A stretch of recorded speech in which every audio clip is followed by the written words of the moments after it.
Alright everybody, today we're just going to do a simple before and after here on my 125. I'm going to do a water change, and I need to get in there and make a small adjustment to the floating Water Sprite you see there that's taking up the center of the tank.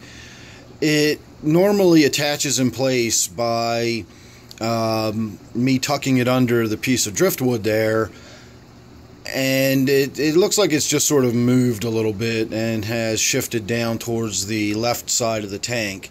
So we just have to get in there and make that little adjustment. See where the wood is leaning against the rock is normally where it gets tucked in, and you can see the main root mass has actually moved all the way down here. So I need to bring this back up to about here and have it tucked in under that rock again. I may get in there and trim a few of the branches out. You can see how sort of dim and dark the bottom of the tank is. That's because this is blocking so much of the light from above.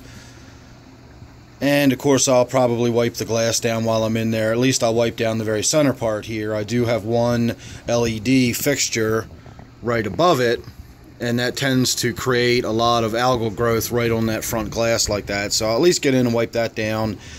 If you hear the strange noise coming from the tank, it is because the water level has gotten a little bit lower, and my surface skimmer is fairly close to the top. And when the water level drops just a little bit, I actually start sucking air in through that surface skimmer. So instead of just topping the tank off, I know that it's been long enough now that if I'm actually starting to suck air in there, it's been a week and a half, maybe 2 weeks since I've done a water change, and it's just about time to do one anyway. So I'm still not going to mess with the filter today. I am still waiting to hear back from Sun. I'm about to give up on them, but I have not completely given up just yet. I'm going to make one more phone call, and then I will shoot a video and I will talk more at length about my experience so far with the customer service at Sun. So far it has not been overly positive. It's been friendly, but it has not actually amounted to anything. I still don't have any replacement trays and so on and so forth. So give me a little bit of time on that. A video will be forthcoming. In the meantime, this is just going to be a simple before and after, as I said. So here's a look at your before.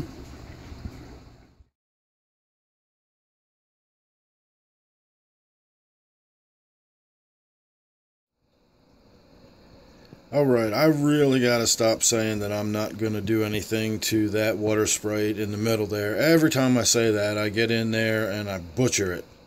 So I did indeed get in there this afternoon and butchered it. So let's go have a look and see the damage I did. Now, I don't think I did any damage. I'm just saying that, being facetious. But I really thinned it out. I actually got in there, since I had to move it. I really took a look at it, and I realized a lot of it was just old growth. There was a ton of babies in there. The back side of it, towards the back of the tank, was so thick and dense I couldn't believe it. And even the root mass itself was growing so thick and overgrown. You see how sort of gray it is up above where the catfish is hiding? Yes, it is actually the catfish hiding in there. I cut a lot of that stuff out of the middle and just really did a good trim job, and I'm hoping it will spur some new growth and we'll get a nice vigorous grow back and it'll look a lot better. But I think it looks okay. I don't think I cut so much back that it did any damage. And as far as the health of the plant, it might be a little bit shocked. You know, I really did do a heavy-handed cutting, but we'll see. I don't think it's going to do any long-term damage or stress to the plant, and pretty soon it's going to start growing back thicker than ever. So what we got from it is pretty much all of that in that bucket. And the other thing I did while I was in here, plant-wise, was pulled this sword plant up that had taken forever to establish. It's been in here since I set the tank up, and swords are one of those plants that kind of needs a tab, you know, root tabs, and I don't put any additives in my tank. I don't do any foods or ferts or tabs or anything. So it's hit or miss with what will eventually establish and take in my tanks, and this eventually did. I know it doesn't look great, but it was growing. Unfortunately, it was growing towards the glass, and it was hitting the glass and starting to curve. So when I tried to move it before, it was sort of stuck to the wood there and grown to the rock that it's kind of pinched between.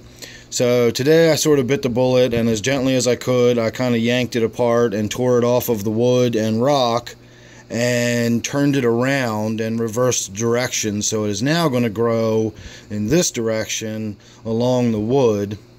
And you can even see a nice little white trailing root coming off of what used to be the end of it going this way. So I basically just flipped that over, and now it's going to have to reestablish, but that is probably going to undergo a little bit of a shock with me tearing at the root base the way I did. Otherwise, I didn't really do anything. I wiped down the glass, and that was that. So it makes a big difference. I got a lot of the tannins out of the tank, and then of course removing so much of that Water Sprite really opens it up and allows the light to shine through, and the colors on these congos just pop, and everybody else just looks fantastic too. So make sure you're subscribed if you're not already. You don't want to miss anything I got coming up. Got lots of good stuff coming up. Got 3 tanks I've been working on today, so videos to come. Thanks for watching this one. Hope you enjoyed it. I'll see you real soon in the next one.